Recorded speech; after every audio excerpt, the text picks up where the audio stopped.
What up? What up? What up? Not fight. You don't know how we doing it right. Funk, not fight. Coming on with Body Slam, yo. Ohio, Lakers, Cincinnati. Funk Chronicles. All the Funketeers, your Funk ambassadors, and true Funk soldiers. You have landed and descended upon Funk from the front seat. 9 on the Grind TV. I'm your host, number 9, right here. Every Saturday, we're kicking it. This month is Funk Not Fight Month. Oh, yeah. Nothing but the ambassadors of Funk on this week, yo. Oh, everybody bounce. Everybody say Funk Not Fight. Oh, we get down tonight. Come on, clap your hands like this. New York City, my hometown. Bay Shore, shout out. Staten Island, Charlotte, Queens, Brooklyn, Love Rock. Oh, Jersey, you heard what's up, Donna? Give me a call. Love you.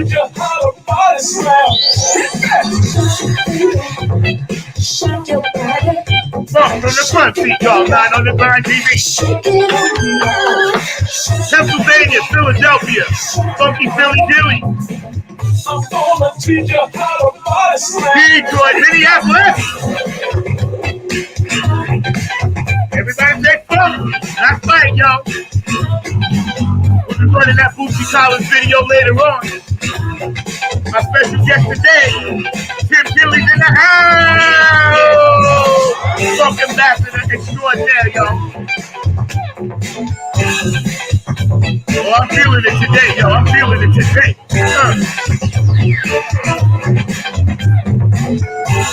Shout out to all the true Funk soldiers around the world, holding it down. Funk not fight. Funk from the front seat, 9 on the Grind TV, yo. Shout out to my man Kansas Philly, what up, bro? Shout out to Allen, Florida, thank you, bro. Georgia, DC, Chocolate City, home of the Funketeers Ball. Shout out to my man Gabe and Mike Hampton up in Detroit. I saw the EG, the IG. I'm feeling you, bro. Can't wait. I miss you guys. Love y'all. Y'all the Funk fan for life. Shout out to Keith Jackson, P-Funk Radio. Oh, Funk the Joe, the president. I got you, bro. All right, let's go around the United States.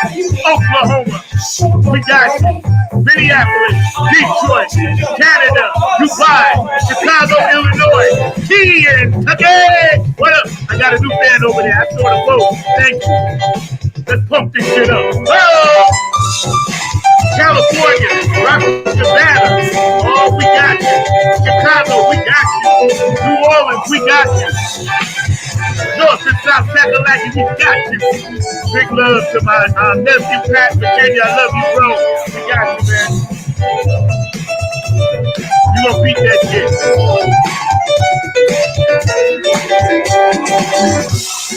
Big shout out to all the Funketeers overseas, Germany, Australia. I got you. DJ Copolino in Italy. I got you. Elizabeth in Ireland. I got you. Caddy Souls in Germany. I got you. We still pumping the hard for you. Hawaii, Samoans, doing the Humpty Hump. China, Tokyo, Japan, Tokyo, Yo, Dubai, Africa, Colombia, the Dominican Republic, Haiti, Jamaica, we got you. All around the world, Peru. That's Body Slam, Funk, that's right, yo. We're going to be showing that video later. With our special guest today, Tim Kinley. My man, Mr. Markley, extraordinaire, is back in the house. Who was that, y'all? Say what? Funk, not fight. Oh, we going to do it right. Nothing but the funk right here. Don't forget, at the end of the month, we got none other than Peppermint Patty coming on. Yes. So, y'all stay tuned for that. July 29th. You'll be beaming it right here from the Funk Ship 1. And maybe we'll see, who knows? You never know, Bubba. I'm feeling good today, all around the world. Love this funk.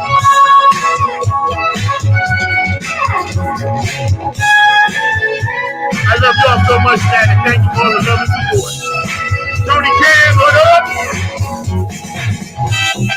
Shout out to the Nappy Funk Army 2.0. Y'all blew shit up the other night at the courthouse, man. Big shout out to OCMC. Diego.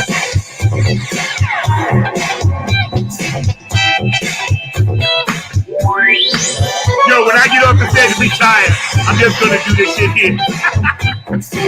You never know when that day's gonna be. Maybe soon. Y'all gotta stay tuned for that shit. You never know what the funk is up to. We got a new song dropping soon, so I'll tell y'all about that too. Everybody clap your hands like this. Say funk, not fight. Everybody say funk, not fight. I love y'all out there, man. Nothing but the funk. Funk from the front seat. Lying on the Grind TV. We are upon you today. Just chilling out. I'm going to bring my man Mark Lee. Mark, you back there, bro? I need to see your face, man. Where you been at, man? You been vacating on me and ain't seen you in a while. You cheating on me or what? What's going on, bro? Right now, trying to get you a guest on. That's what's going on. So hey, I ain't mad at that. You can work very, very hard for that. But I just wanted to see your face and let my audience know, like, I didn't kill you off or nothing, or you ain't somewhere and gone off to CBS or NBC and done left our little show, and that you ain't over there in D.C. running for president and getting all your ducks in a row for that. And I know how it is, so I ain't mad at it. Anyway, man, I'm going to get you back off. Just want to say hi and see your beautiful face. Mr. Mark Lee's in the house today. What up, people? How you doing, man? George the Funky Vinci down in Texas. I love you, man. Shout out for all the states that I did miss. I'm sorry, and I try to get y'all somewhere, but I be just running through stuff off the top of my head. Y'all know how I do. It's always a freelance thing, always an organic thing. This is Funk Not Fight Month on Funk from the Front Seat. And before we get started, a few shout outs. JTRP, P-Funk Radio. Love you guys. Gabe Gonzalez on Wednesday nights. Philly Phil, get on the Funk Bus on Tuesdays. Robin Circle of Peace still funking down there. Larry Funkster Jones on Saturday. A lot of the supporters from, Dayton, Ohio, be doing the whole funk thing with the Dayton radio scene, the Funk Chronicles. And we run that on 9 on the Grind TV every Sunday at 3 o'clock. You can check that out. We got some new shows coming up with, Jen Vanderputten and George the Funk Vinci putting some art shows together and some garden shows together. So we working on that as well, trying to expand our little network here and make it work and monetize what we can. So, anytime y'all want to drop a little something in my PayPal, at Zach Robinson PayPal, feel free. You can find me, look me up. I'm all over the map. We're working on some things for next year already for the Nappy Funk Army videos and working on, bigger venues and things like that. So remember, man, this is important as we go down this list. HJ Entertainment, Kane and Jams, of course, Bootsy and Patty, of course, all the Club Funketeer ambassadors and all the Club Funketeers around the world. Keep doing what y'all doing. Tony Cam and the Funk All-Stars, and I'll be doing something with them on the 29th back in Lynchburg, Virginia, for the kids that we're teaching at the Funk School. So that's really, really dope. Afterglow 92416. Donna, hit me up, please. I got some merch. I just don't know where to send it. Q&A Entertainment. I love you, man. Q, hit me up, man. I got to talk. You my consigliere, so I need you, man. Brooke Clagett, my Funk Angel. I see you doing your thing, man. Booking bands. I'm so proud of you. I'm so happy for you. Just keep knocking it out. We're trying to keep funk alive as best we can, man. Patricia Diori's art. Curtis Wilcox and George the Funk Vinci, and I got all this stuff like right here, so it's for you guys to see. Thank you guys so much for always doing what y'all do, man. Dr. Brookenstein taking care of the website for since 1998, and it was at 23 years now, something like that. So he's been with us. He's been with us from the beginning. So I'm loving that. DJ Coccolino and Italy, thank you for always taking my funk and then turning it into house and dance over there. So that's dope. David Webb, of course, Funk Chronicles up in Dayton, Ohio, and we're going to be dedicating a nice thing that we're working on, collage and things like that. And it's going to be an honor to just hang our stuff up next to all the great Funketeers that came through. And we're working on that, man. And that's going to be really cool. It's going to be my Nappy Funk Army OGs because, they were the ones that started the whole thing, so it's going to be about them. And they deserve that. And that's really mad cool. So I'm happy about that. And of course, everybody out there that's watching, tune into the show. We run it at 6, we run it at 12, so you guys can check it out. Shout out to my girl, Chrissy Key Rollins. Thank you for the crystal. I needed this again. I gave mine away to somebody that needed it, so I needed it. I'm rocking. This is my human costume. I'm really an alien. So I'm really trying to tell you, this is my alien costume, and I'm really trying to be human down here on a loveless planet. And we're going to start there. And I don't mean loveless like everybody doesn't love. That's not what I'm saying. What I am saying is, oh, shout out to my boo. What up? Love you. Love you, love you, love you, Christy. My friend Janice, who hope to see you later for tea. I'm not saying that. What I'm saying is that we have to understand, like Christy says all the time, this is the planet where chaos happens. So if we're on this planet and we chose to come here and this is our mission and we want to do all this stuff and, we want to make the world a better place and we had to experience all this hurt, pain, and suffering in order to move on to that next level, so be it. But while we are here, the lessons that I think we should try to heed and learn and take into consideration is that it's all about the love. OVE. It's all about that. And no matter what race, creed, color, religion, sexual orientation you are, it does not matter. What really matters is that we all strive, as my friend Robert Roskin would always say, for this unconditional love. We need that. Unconditional love is when people like my bandmates play for free. That's unconditional love. Unconditional love is when you're tired, but you got one more thing to do, and you're so tired you can't do it. But somebody calls you for a favor, like my girl, and she runs over there to help out a friend. That's unconditional love. Unconditional love is like people that stick with you through thick and thin, help you out and never ask for the favor in return. People that will look out for your kids, that babysit your kids at the last minute when they may have plans, but they love you and your children enough to know that, hey, you got something important to do. I don't. Unconditional love. Unconditional love is when we tolerate, and the key word, and I thought about this, I'm not going to preach today, but I feel like my father, so you may hear the sermon today. When we tolerate each other's differences, and I'm going to say that again, when we tolerate each other's differences, that's unconditional love, because we are all different. None of us march to the same drum. None of us wear the same outfits. None of us eat the same foods. None of us think the same thoughts. We are all different, uniquely different, but uniquely bonded together. That's the beauty of the Creator. He set it up in such a way to where everyone is needed. But as my big brother Bootsy Collins would say, no one is necessary. Everyone is needed. No one is necessary. I'm listening, big bro.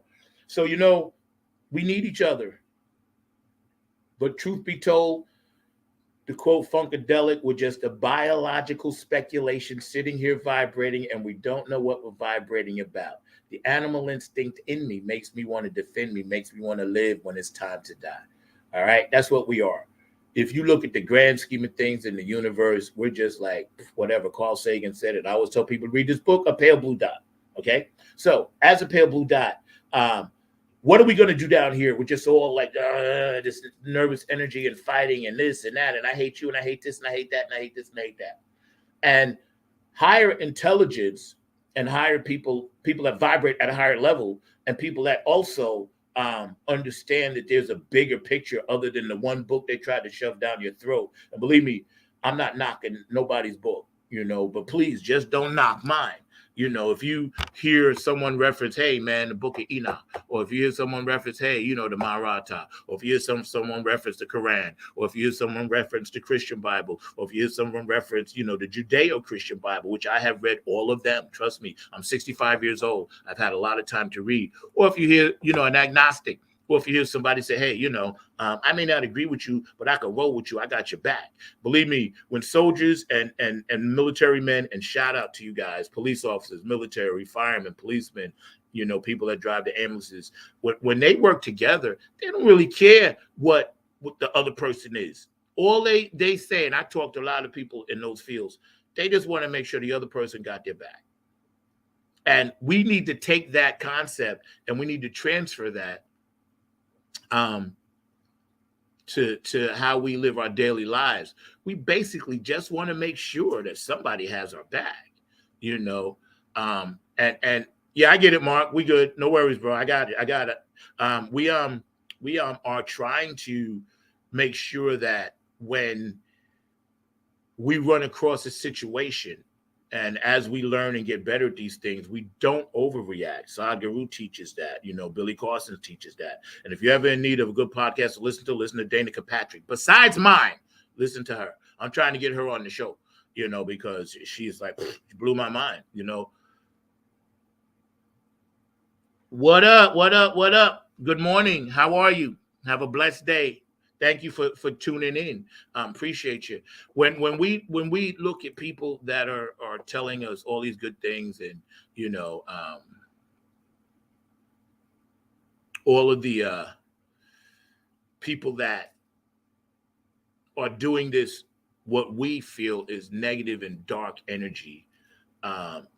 Like Chrissy said, the dark is really just the light trying to be the light. So sometimes we may need to show them. And I don't think we should let people personally try to harm us physically. But I think now in this country, we have gotten so soft when it comes to people saying things. It's not nice to say mean, cruel things, of course, about anybody or anybody's lifestyle or anybody's religion or whatever. No, of course, that's not nice. But at the same time, people are entitled to their opinions, right? So if their opinion is different from yours, there's no need to hate on them for it. That's my point. You don't have to hate on people for their opinions, because their opinions are their opinions. This is something that has been really hard for me to learn. I'm finally at that threshold. I'm at the door. It's ready to open up. And I might too have learned this valuable lesson. I cannot be judging others because of their opinions, because it's their opinion. And I've been on this track for a long time, and I actually felt some personal spiritual growth. And I really think that that's something that I personally needed to do. And this way I could go out and help others try to understand it and deal with that. Because I'm not a counselor, I'm not a certified therapist, and none of that. But I did work in healthcare for 22 years. I do understand psychology. I do understand the mindset of everybody across the board. Now I see Dr. Brooks was back from vacay. What up, bro? I missed you, man. Sonia, what up, sweetheart? I love you. Love you, love you, love you, man. Yeah, so I think that qualifies me. I think that qualifies me, because when you can deal with so many people of so many different nationalities, especially in healthcare, anybody that's a nurse, and I know Sonia, you one, we have to put all our differences aside when we're trying to make someone feel better. The industry that Dr. Bruckenstein is in, the tech industry, he has to deal with so many different people. Love Jones, what up? Yeah, we have a lot of growth to do, but I see so much growth and positivity out there that I'm gonna be on the side of optimism. I'm not going to give up. I think that we should all, fight the bloodstained banner and keep it live and keep it moving and keep us together as best we can without the negativity. So without further ado, Mr. Mark Lee, we got Tim Kinley on. I see you. We do have Tim Kinley on, so that's what I was going to do, is let you know he's on. I'm going to bring him on, get me off. Y'all can come back and get me on later on. But I know you just want to get some airtime. You're making up for your lack of airtime. I ain't mad at you, bro. Tim Funk, what up? Hello. Can you hear me? Yes, I can, man. I'm sorry you got to go shortly, but yes, man. Sorry you had difficulties getting on. How you doing? I'm doing better now. Good, good. Nice to have you. Welcome to Funk from the Front Seat. I like your quick thoughts, and just give us a quick background on you before I read your bio real quick, and just let me know what time you actually have to go so I can. No, I can stay with you for as long as you want. Oh, great. That's awesome. Then good. Then we can start at the top. Ladies and gentlemen, I usually do a big whole spiel and the music and then bring you on, but okay. I'll rewind that and I'll be like, ladies and gentlemen, Club Funketeer ambassador, my fellow state Funketeer down here in North Kakalaki. Well, Tim South Kakalaki. South Kakalaki. Why was I saying North? All right, South Kakalaki. Yeah, close enough. Down here hanging out with us. And I'm glad you made it. And I appreciate you, man. So, tell us a little bit about, who you are and what you do and your connection to the funk. But take your time, please. No All rush. right. My name is Tim Kenley. I am a archivist and historian for Parliament Funkadelic. I've been in that capacity since 1978. Wow. I have been involved in numerous documentaries, CD compilations, and CD compilations, documentaries, and also many published works as well. In the past 5 years, I have already hosted events with both George Clinton and Bootsy Collins. So could you speak up just a little bit? Okay, I'm going to try to. Okay, no worries. Or just sit close. Yeah, no worries. I forgot. No worries. Do you want me to? Can you hear me now? Yeah, it's a little bit better. Yeah, a little bit better. Yeah. Thank you. Okay, so yeah, that's basically what I do. That's basically what I've been doing since 1978, and hopefully the funk community has benefited from it. Yo, we got your back, bro. First of all, I'm honored to meet a fellow Funketeer. Every time I meet a new fellow Funketeer, I feel grateful because, the amount of energy it takes to do what you do since 1978, brother, I applaud you. People do not realize how that is and then still deal with your daily lives. So number one. Exactly. When I'm not doing this, I am a professional caregiver for my developmentally disabled sister, Lynette. So yes, it's a delicate balance. God bless you, man. And God bless your sister Lynette. And I can see you're a true funk angel. And thank you for sharing that, man. When you got into this whole music thing, first of all, you're originally from South Carolina? I was born in Brooklyn and raised in Queens. Ah, my guy, that's what's up. See, this is why we connected. See, New York is in the house. There you go. So Patty kept telling me about you, and we was trying to connect. And I was like, okay, Patty, I'm going to connect. We're going to try it. We were playing phone tag, but I know she'll be happy because she sent me a text the other day. And she said, good job, to both of us. Thank you, guys, and all this other stuff. So Patty's always hitting me up, pushing us all up, man. And I love her and Boosie for that, man. What was your first experience listening to or finding out about the Parliament Funkadelic thing? March of 1978. Oh, this is going to be good. Yes, I was sneaking around the corner from my house to hang out with some friends. At this time, disco and dance music was the rage, but so was the funk. My friend had a tape that, we was playing, we were dancing in front of his house. To this day, I almost remember the sequence of the tape.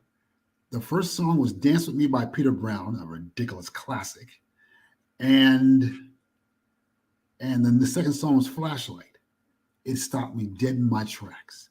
I never heard any song approached or executed like that. I just kept saying to my friend, play that again and again and again. To this day, I still do not tire of hearing that record because it made me the Funketeer that I am today. Then you fast forward a couple of months. I was getting ready to graduate from junior high, and my sister was going into the 10th grade. So my older sister bought my second youngest sister a stereo with some records, and my parents bought me a little boombox.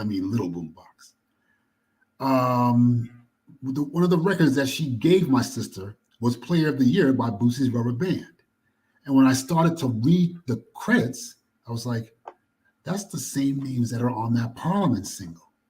And I was like, okay, I'm starting to, I think I'm onto something here. Yeah. All right. So fast forward another couple of months, I hear about this great, slightly fast-paced dance record by the band Funkadelic. Now, mind you, I didn't make the connection between Parliament and Funkadelic because I had never seen them live. So when I saw this record, I was like, this is a great record. This is ridiculous. Again, the same names: George Clinton, Gary Scheider, Junie Morrison, da-da-da-da-da-da-da. And I was like, okay, something's up. So by the time that P-Funk dropped Motor Booty Affair in November of that year, I was completely hooked. That was it. There was no turning back. I spent the rest of the next year just ransacking the cutout bins for older Funkadelic records, because a lot of people don't know right now. You see records from P-Funk that go for like $50 to $75 a piece. People, let me tell you, during that time, 1979, I was getting P-Funk records for like $2, $3 a piece. My first copy of Maggot Brain cost $7. Wow. That's exactly how it was. Okay. From that moment on, I was a Funketeer. There was no turning back. Well, I know I'm probably a little bit older because I'm listening to your timeline and chronicle timeline of it when you first, the mothership first beamed you in and then did your thing, man. And you're getting some really nice comments. I'm going to read one of them. Great contributions to the music industry. Tim Kenley, yet you are such a modest, loving, kind gentleman. Tons of respect to you. Best wishes for your continued strength and motivation. God bless you. Thank you, sir, for that beautiful words. Yes, thank you so much. Any words of encouragement and appreciation appreciate themselves. Well, I think that when we look at that particular timeline of Brian McDonald had a comment. I'm not sure what it means. I think things fell through, but you're still my funk brother. Justin, what up? You remember me? We used to meet at the clubs where P-Funk was playing. So he said, hey, we used to hang out or something like that. I think the timeline, when that era was happening, music was starting to change. Like you said, you heard a backbeat dance song from Funkadelic. Now, their music was danceable, but Funkadelic, hit it and quit it. America Eats Is Young, and Miss Lucifer's Love, and Maggot Brain, and all of the harder edge stuff. Exactly. Right. And when I myself too, as a Funketeer, when I first saw the album Funkadelic, right, I was like, oh man, One Nation just got it. This just gonna be banging, right? And it was banging, but I had to adapt to what they was changing to do, because the music had changed. George always being a forward thinker, Bootsy a forward thinker, innovator. I was like, okay, this isn't much as about that hard rock kind of thing. They're kind of transitioning. I could hear Mike Hampton doing different things with his solos and hear different melodic more. I just heard more stuff. The times have changed, the industry has changed, technology had changed, and I just heard a lot more stuff. And I'm sorry. Thank you, ma'am. I didn't realize, because I get so many people. So Ms. Love Jones. I see it. Yeah, because I said, sir, I am very sorry. I never want to mistake that. Yeah. So please, you can slap me on Facebook if you want. I'll accept that. Right. I don't know who's who sometimes. And that's my producer's fault. I'm going to blame that one on Mark, because he should know. He should be telling me these things. Mark set me up just now. Oh, wow. I'm gonna get you, Mark. I'm gonna get you for that. No, he didn't. But back to what I was saying, and I apologize, ma'am. Back to what I was saying, I think we all had figured, okay, it was just gonna be one way. And then that's when I realized, even as a musician, that you have to change. Of course. You have to adapt, and it's all come full circle now, because look, here we are, man. Exactly. Tell me, Club Funketeers, when did Patty approach you about that? When did Patty what? I'm sorry. When did Patty approach you about being a Club Funketeer? Shortly after the event we had here with Bootsy Collins in 2018, we started, Patty and I and Bootsy and I, we started, continuously checking out with each other. And she came up with this idea with the whole thing about, the Club Funketeers thing. Obviously, I wanted to be a part of it because I want to be a part of anything that helps the funk to enrich itself, always. So we started talking, and that's why I landed here right now. I'm a proud Club Funketeer ambassador, and always will be. The amount of Club Funketeers around the world, and we all connect, is such a beautiful thing, because I know I was sitting on my porch during COVID, just sitting there playing my bass, just watching people go by, social distancing, locked in my apartment. Bro, it was brutal. I get a call, and I was like, Patty Collins. I was like, this got to be some kind of mistake. I said, she can't be, because she must have not meant to call me. I said, there's no way she's reaching out to me. And she's so, how Patty is always so elegant and regal. And she's like, hey, what you doing? How's this and that? How you doing with COVID, this and that? And I say, I'm hanging in there. She said, hey, would you like to be a Club Funketeer? And before she said whatever, I was like, yes. Of course. I said, yes, whatever. What else you have to finish. Just yes. What else are you going to do? If Patty asks you to do something, you're in. That's it. That's it. It's like the mob. Thank you. Yes. I was like, boy, oh boy, I've been waiting for this opportunity. Exactly. And do I got a lot to give? Believe me, I'm bringing the heat, bringing the smoke. They ain't gonna want none of this smoke when I'm finished with it, because I'm gonna bring so much Club Funketeer ambassador smoke, So yeah, Absolutely. That's how I met you. I mean, look how we all meet each other, man. Always. And it's amazing. I'm putting up some more comments. I would love to know who these people are, because I think I know a lot of these people face to face, but because they're under a title, I don't know who they are. Same with me, yeah. People, they got their nicknames and stuff, so I'm like, ooh, okay. Exactly. I know. Now, Brian and I stay in touch. Most of the people here, for sure, I'm friends with everybody here on Facebook. Right, of course. So, I'm trying to just always make sure I hit everybody up. And as my band has gotten busy, I've been trying really, really hard to stay on top of all my pages and everything else. So we're doing a lot better. David Brooks says, man, you the bomb. Thank you, that's David Love Brooks. Jones, for forgiving me. I didn't know that's great, David. I love David. That's Dr. Brookenstein. That's Dr. Brookenstein. I can identify some of them for you. I know Brian, because Brian used to work at St. Mark's Sounds in the Village. Okay. Yeah, so I know all of them. Absolutely. Yeah. And Lucy Lovejohns, I don't know who that is. It's this beautiful woman. I know, and I remember seeing her on Facebook somewhere. But again, it's so many things. There's so many things going on. So we try to make sure we acknowledge everybody, because it's very, very important. And again, I opened my monologue about unconditional love. This right here, all these people taking time out, of course, to dig what we doing. That's unconditional love, man. I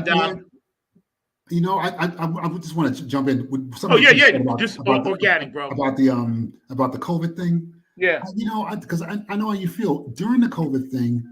Questlove and I think D-Nice gave me the inspiration to do some P-Funk mixes to do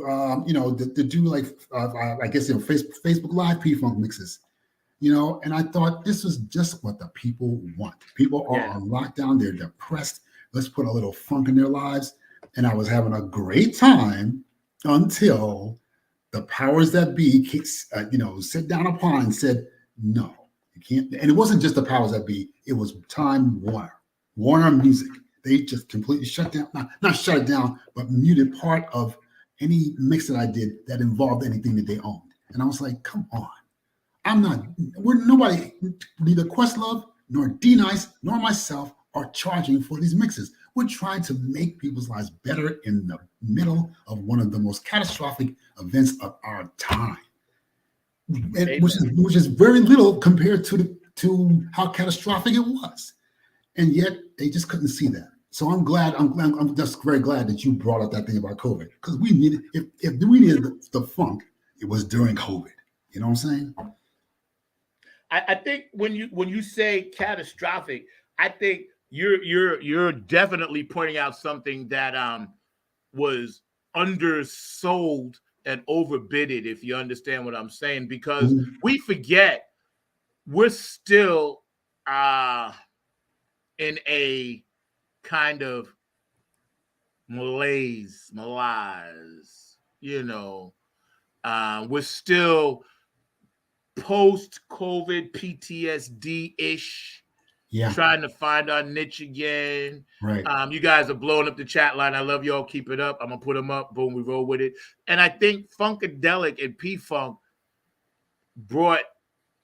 gave us a sense of hope, because we realized, you know, you may be in South Carolina. I may be in North Carolina. Sonya may be in Texas, you know, and we all still had that thing, funk.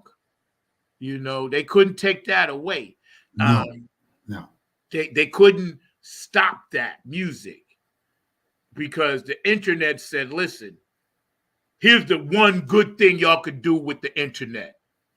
Now you can all connect. Of course. How did you feel about that? About what exactly? About like how we used one of the things that people take for granted just to keep us alive, basically, the internet. Oh, shoot. I was using it all everything was closed down around me. My sister's program was shut down. The library was shut down. Everything was shut down. The only thing that kept my head together was being with Donna McCoy, one of the greatest women you'll ever meet, and one of the most devoted Funketeers you'll ever meet. So, you know, she's been a diehard Funketeer since 1967. Okay, so for her to be for us to share our lives and to share it with my sister, that kept my head together. Funk, of course, kept my head together. I don't think there was a day during the hardcore moments of the pandemic when I wasn't listening to P-Funk. I had to. If I didn't, I don't know where I'd be. Yeah. You want to talk about PTSD? Forget it. If I didn't have Funkadelic in my life, I don't know where I'd be. Yeah. I know that when we started reconnecting and really blowing up the Club Funketeers was during COVID. Yeah. Because I connected with Cheryl. I connected with Patty and Bootsy. I started connecting with Sonya. Keith Jackson and George, Dr. G, George Darden, and all these people, because the Funketeers ball had gotten canceled, obviously. Yeah. And so everybody was like, wow, where am I going to go? What am I going to do? This and that. And people was trying to do virtual things, and some of it was good, some of it was not so good. But everybody was basically very kind, because when I saw a lot of things that didn't really work well, and people didn't jump on them or nothing. They just said, hey, we realized, hey, everybody trying to reboot. So let's just try to all be positive. That's where it comes down to, this unconditional love. You know, I saw more of that during COVID. Now we need to get that back.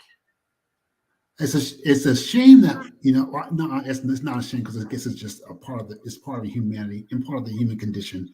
When people become more compassionate, more thoughtful, more aware of their surroundings in the middle of a disaster, yes, in the middle of a catastrophic event. And I can't take that for granted. But you're right. I do believe that we should try and bring back that compassion and that understanding, not take it for granted, because COVID can happen again, or some kind of equivalent to COVID can happen again. And we shouldn't use that type of event as an excuse to be compassionate.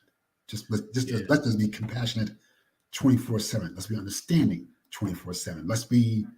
Let's look out for the people next to us 24/7. You know what I'm saying? I think going forward, and we're going to address the elephant in the room in a minute. We're hanging out today with, my funk brother, Tim Kennelly, and he is a righteous, down-to-earth funk brother, obviously a caregiver to his beautiful sister, and also this man cares about humanity. I know, because I talk to him. He cares about humanity. He is like my brother. And Zach Robinson is one diehard, compassionate, and very patient Funketeer. because he didn't yell at me. I hope before this happened, and he was very understanding. Yo, I tell you, I just yell at Mark. I didn't yell at you. I'm never gonna yell at my guests. But Mark be catching my shit all the time. God bless him. This brother should have killed me 3 years ago because I yell at Mark all the time. Off air, I am a raving lunatic. And Mark knows he's my brother. But bro, I didn't yell at you. I just simply did. I gave him your number. I said, get him on the air. Exactly. Shoot, Mark should have killed you before COVID from what you're saying. Hey, Mark you think I'm paid? Mark has the patience of Job. He's a reincarnated Job. I'm telling you. Mark is one of the best, like you, grooviest human beings I ever met, man. And everybody that knows Mark knows. Yeah, exactly. I'm glad I'm able to do more of this. I would love to try, get my philosophy out there. Not just my philosophy, but the and by the way, obviously I have to give a shout out to the APT page because right now I believe we're 18,000 members strong, and we do nothing else other than promote the P-Funk. That's it. Nothing outside of it. Yeah. And that needs to be done because if we do not keep this funk alive by any means necessary, like George and Bootsy and Bernie say. I watched a doc on Bernie the other night. He was in another country. It was about an hour and 20-minute doc, a great doc, kind of like at the end of Bernie's journey here. And he just got into some really deep things about music and, things. And I watched another one on James Brown when Bootsy was young and they were overseas playing. And these things are out there now. So for everybody that wants to keep funk alive, man, y'all can keep them alive. We're hanging out today with Tim Kinley. This brother is just one of the greatest brothers. And this is just the first of many segments that we're going to have with him. But right now, I want to hear, I got this covered, Mark, so you don't got to worry about it. I got it. I want to hear my guy, Keith Jackson, and we're going to see what he has. This is Keith Jackson with P-Funk Radio, inviting you to check out my brother Zach Robinson with Funk from the Front Seat. Saturdays, 12 noon on the East Coast and 9 a.m. on the West Coast. It all happens on 9 on the Grind TV and also on YouTube. Great guest, great conversation each and every Saturday. That's Funk from the Front Seat with Zach Robinson on 9 on the Grind TV and YouTube. Check him out. Hey, it's Chrissy Key Rollins here with Holistic Restoration.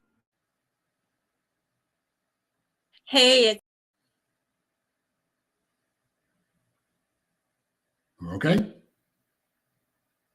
Hey, it's Chrissy Key Rollins here with Holistic Restoration, inviting you to check out Zach Robinson with Funk in the Front Seat. He drops new episodes every Saturday at noon on the East Coast time, and replays are posted for whenever you miss a live stream. You can find him on 9 on the Grind TV and also on YouTube, and get ready for the funk because he brings it every week along with hot topics, amazing guests, and great conversations. Again, that's Zach Robinson with Funk from the Front Seat on 9 on the Grind TV and YouTube. Go check them out.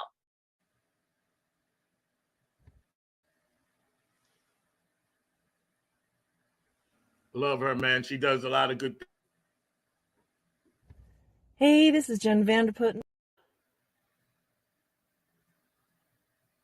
But it's been doing that lately. And, hey, this is Jen Vanderputten, writer of Code and Prose. You are watching Funk from the Front Seat with Zach Roberson. Tune in every Saturday at noon for excellent and important conversation. I got one more, Mr. Joe Keys, my guy. Love you, Joe.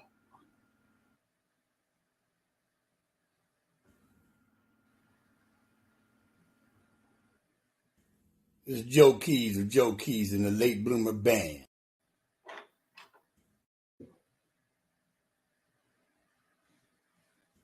This is Joe Keys of Joe Keys and the Late Bloomer Band. Just did a show with my man Zach. Number 9. That's right. Number 9's got it going on. Check out Funk from the Front Seat. Zach Robinson. Serious good vibrations, y'all. What we need. Peace.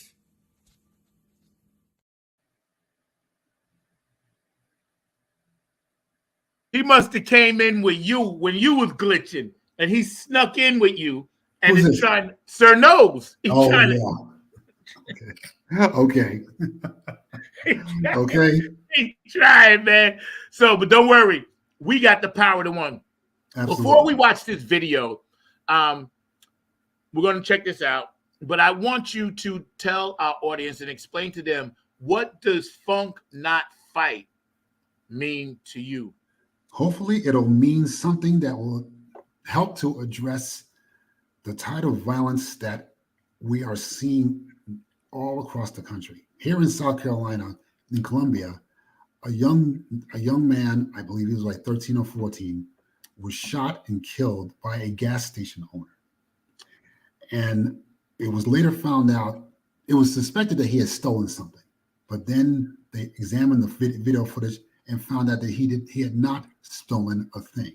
Even the sheriff here in Columbia had to get on television and stress that no, this kid did not commit any kind of crime whatsoever. So now a 14-year-old is dead. A shop owner is, a gas station owner is in jail right now. Will hopefully be serving life or close to it. But that's the type of senseless violence that we're seeing not only here in Columbia, South Carolina, but all over the country. It may be a byproduct of what we have with COVID, but it's still a situation that needs to be effectively addressed, not just, not with any kind of meaningless platitudes or anything like that. It needs to be effectively addressed. And I'm not going to sit here and and come off like an expert onto how we're going to solve this problem, but it is a problem that has to be solved. And that's what I think Funk Not Fight comes into play in terms of being an assistance to address this. Yeah, you guys are amazing out there in the chat line. Stay blowing it up. Keep it up, man. We love you guys because the more conversation we have, the more subjects we can get into, and you guys touch base as well. And we appreciate you. I'm hanging out today with Tim Kinley, Club Funk ambassador from South Carolina, one state away, and me and this brother are going to connect. And Patty wants you and I to put together this showdown here that we're going to work on as well. So we got to talk off air about a few things. I want to talk to you off air about a few things, possibly doing a segment weekly on my other channel on 9 on the Grind TV, talking about what you do, this and that. We'll talk about it. But I just want to thank you for taking the time out, man, and for jumping on with us, man.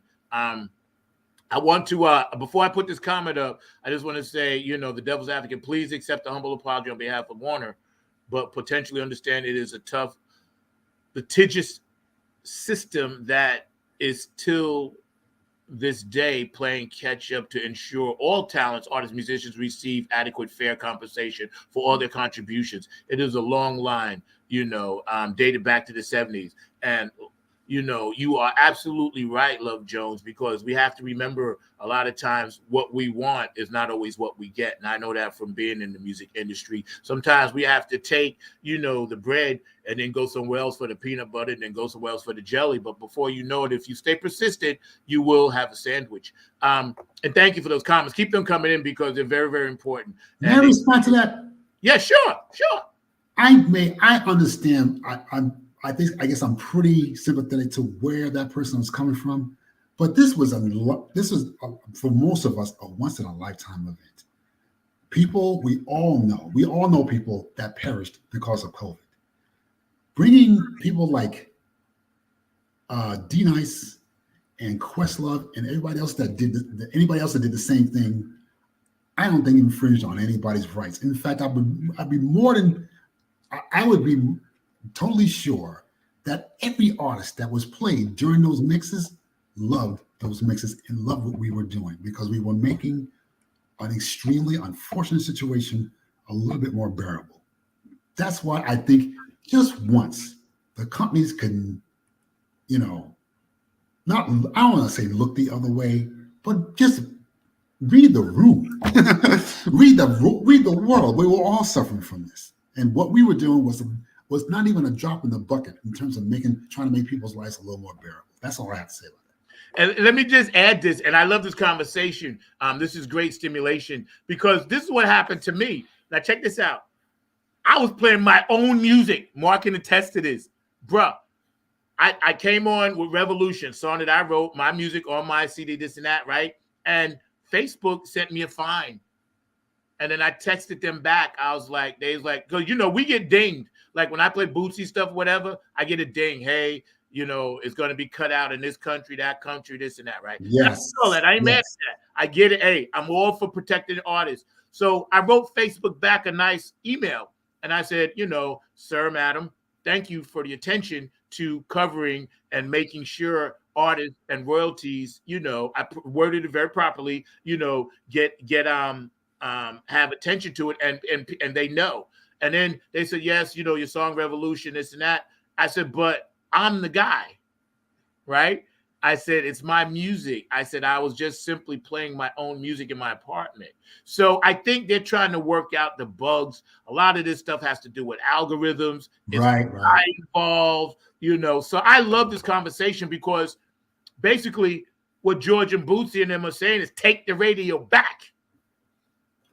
Exactly. We're going to take it back. You said that you grew up in New York, correct? Yes, sir. So you know how hard it was to be a Funketeer in New York City. Because if you went to the Southeast, on the West Coast, wherever else, funk was getting massive airplay. Funk was ruling the world. But because we lived in New York and because we had to deal with disco, and I love disco too. There's a lot of disco songs I love. But we had to deal with disco and because pop. Okay. And because of that, funk took a back seat to disco. And a lot of times we didn't get a lot of those heavy funk jams that they got everywhere else. So I know you know how hard it is to grow up in New York City and to be a Funketeer. It was very difficult. Yeah. I think like that's why when I was coming up in this and Bernie and them started playing Wetlands and you know, I'm showing some of these comments. You guys, man, are definitely doing your thing out there. And I appreciate it. Just keep all the comments coming in because conversation is about unconditional love. Wetlands, CBGB's, the Lions Den, the Red Lions. We played George Clinton's birthday party at the Lions Den, for instance. Yep. Right now, when they would come through, they was doing Central Park. They was doing the Brooklyn Bowl. They was doing all the places, the funk. But the funk bands, the way I got in it when I joined the BRC, Black, you know, the coalition, you know, and Vernon Reed and you know, Craig Ajamu and, you know, those people, Kevin Harrington and Pearl, they was all involved. So we kind of developed a niche, keeping it alive. Rest in peace, Greg Tate. Yes. Oh, my God. Yes. He loved my son. Yes, I actually worked with him. So, yes. So it was a perfect storm to kind of kill it off in New York City at that time. Gentrification. You know, people were pushing out the hippie kind of community like us and bringing in what you just said, the pop, the disco. And I worked in all them bands. It's great. And then when I would go like one state away in Jersey or 2 states away in Delaware or 3 states away in DC, I was like, soon as I get across the bridge, make my funk the peace. Okay, I was like, I need to be living here.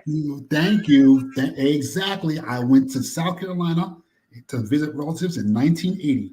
The minute we got outside of the New York City limits, Aqua Boogie's on the radio. We go farther into Columbia, South Carolina, they're pushing Mug Push and Freak to Freak back to back. 2 records that didn't get any airplay in New York City. So you do you do the geographical thing. You do the Carmen Sandiego thing. If Carmen Sandiego had to try and find the funk, you go out of New York City. That's for sure. Yeah, man. And see, those artists will come in here and there. Like I would see Funkin' come through to New York once in a while, or Enema Squad on Long Island when we were playing that. And I was like, man, these guys are coming to give us something, and we're trying to do it here. Let's all just work together. I wanted to show the brother who just made that comment. Keith, you're going to dig this. This is an original from Rhythm Republic, right? And you can see on the bottom, I'm trying to show you where it says Wetlands. Right? This is how we used to. This was our Instagram. You can see in the corner right there, it says Wetlands. This was our social media. So all you young people watching, this is how we used to do it. We used to have hundreds of these cards printed up. Now, this particular one, Sonya, you would probably love this. I was on this show. This was a Prince tribute. And I know Sonya loves her some Prince. It was Rhythm Republic. They were the headlines, you know. I'm sorry, the Purple Funk All-Stars, then Rhythm Republic, then the Nappy Head. So this is how we used to do it. And we used to have to literally, and you know, hand out thousands of these just to get a couple of hundred people. I DJ'd a couple of gigs at Wetlands with the Funk-O-Rama series. Still got it. Yeah. That's right. Still got it. So for you guys out there watching, this is how important this stuff was to me, because this was 1998-99. Jeez. This one, 1998-99. George Clinton's birthday bash at the Lions Den. I have these things because of brothers like Tim, because I knew one day I would run into him somewhere and I'd be able to like, yo, brother, I was there. It's my credentials, my birth certificate of funk. That's it. And right there. I feel honored and proud, man. Check this out. We're going to show this video real fast, man. You guys are great on the chat line. Funk is strong, man. Brian, you're right about that, because, we got so many true funk soldiers and funketeers on right now that, you guys please continue this chat. And I want you guys to sit back and watch this video. It's one that Bootsy Collins did, Funk Not Fight. And we're going to come back on the other side and ask our good brother, Tim, his thoughts on this. So y'all sit back and relax. Hey, go, party over here.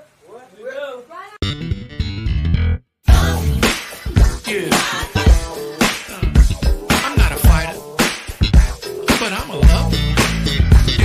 This kid named Money, he was always broke. He slipped down with my woman, and that ain't no joke. She meant the world to me, and that was no mystery. But when it got down to it, I had to funk him to his knees.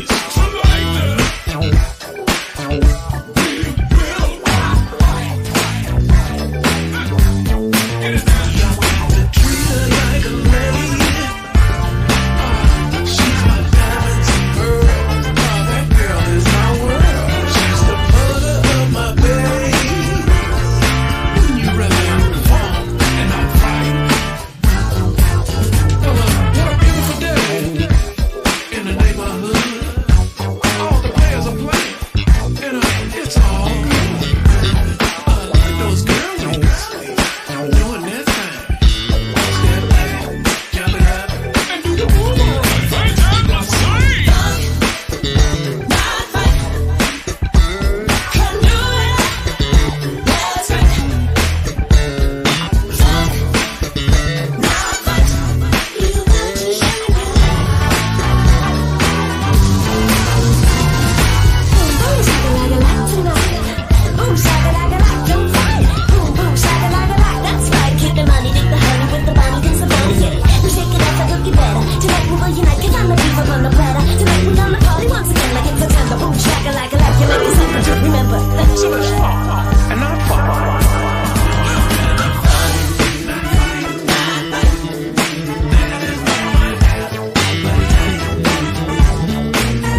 go.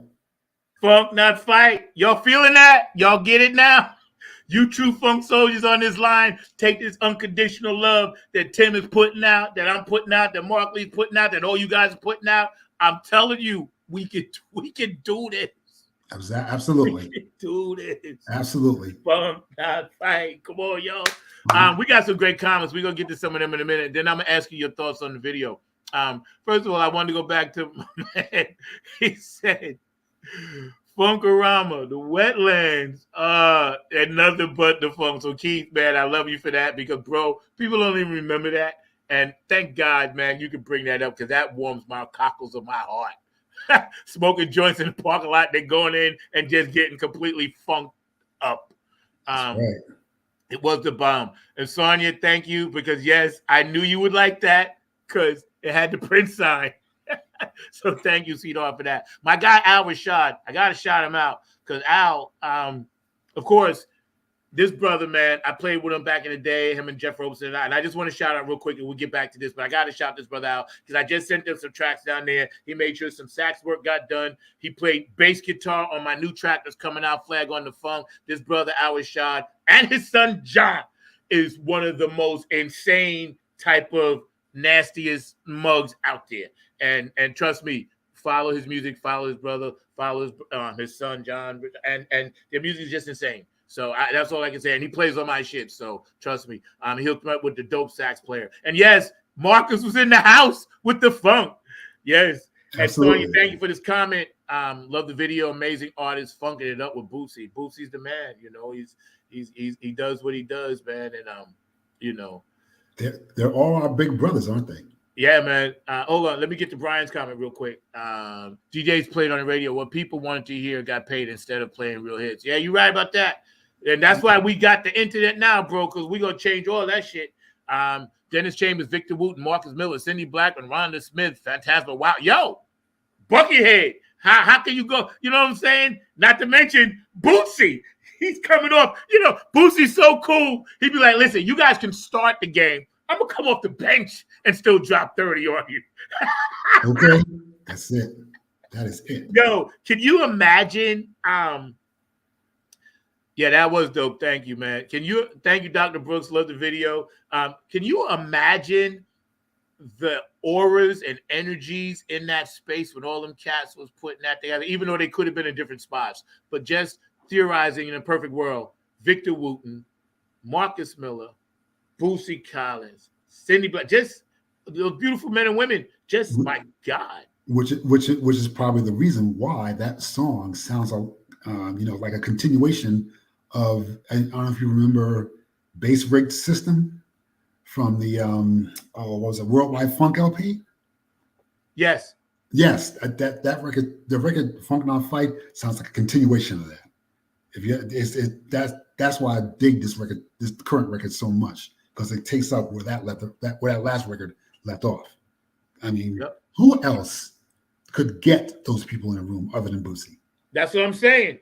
And the last one, he had Larry Graham. He had before that, then he had George Benson. Yeah. He had one with George Duke. His cat, he dug deep. Yeah, exactly. He does. I don't know. Probably maybe only Quincy Jones could probably cut off with something like that, but only Bootsy would have the vision to have yes. in the same room. Yes, he's a visionary. Yes, exactly. He's miles. Well, Function one, of course, and we're all disciples of the mothership, but just his thing is just so enormously intense. I try to listen to some of the shit that he writes, and I'm like, damn, I never would have thought of that. You know what I'm saying? It's right. Like I'm struggling to write a funk song, and this guy's got thousands. Okay, exactly. Think about that. Think about what this dude has brought down because you have some people that make ridiculous comments like, Bootsy only sounds as good as he does because of the effects he used. That's ridiculous. That's idiotic. Yeah, this man has given up funk for James Brown, for George Clinton and Parliament Funkadelic, for his own rubber band, and anyone else who had the good sense to put this man on a record. We don't even entertain those thoughts. Nope. You know what I'm saying? I know I don't. Nah, it's nonsense, man. I tell people, listen, Go back and listen to Disco Lady. Oh man, that was grooving. That's this. So who you think that was? Okay. Go back and listen to some of James's best shit. Oh man, this shit is dope. Yeah, they said blah, blah, blah, blah. Who do you think that was? Exactly. And how much did you get paid for that session, as opposed to how much that record grossed?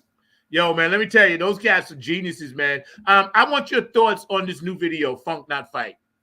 My vote, my thoughts on the video? Yes. Oh, absolutely. It's on the one. As everything that Bootsy does is on the one.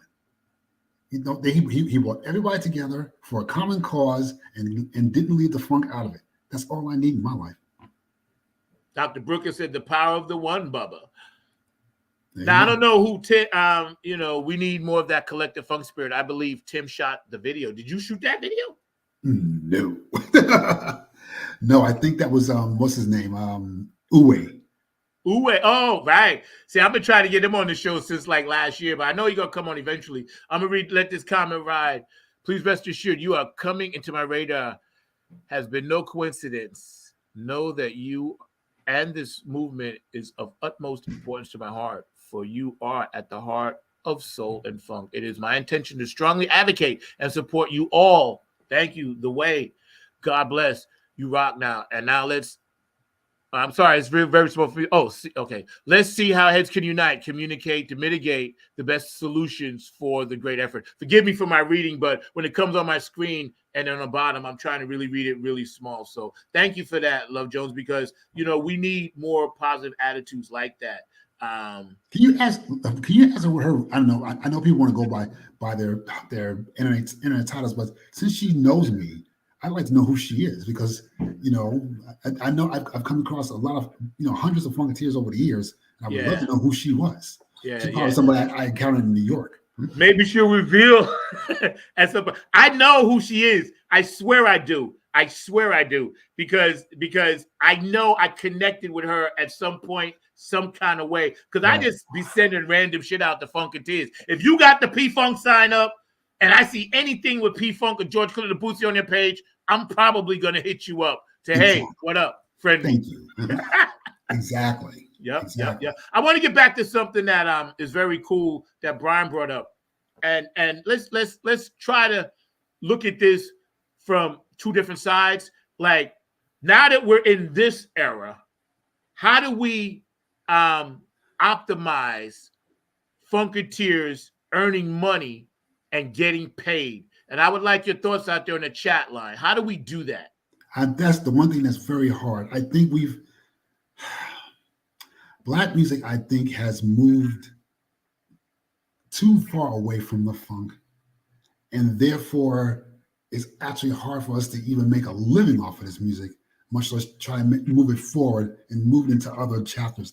I think you can. I just don't think that. I think it has to be more independently approached.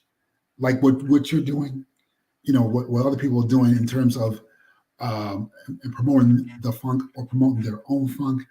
It has to be more independent, because funk has gone back underground now.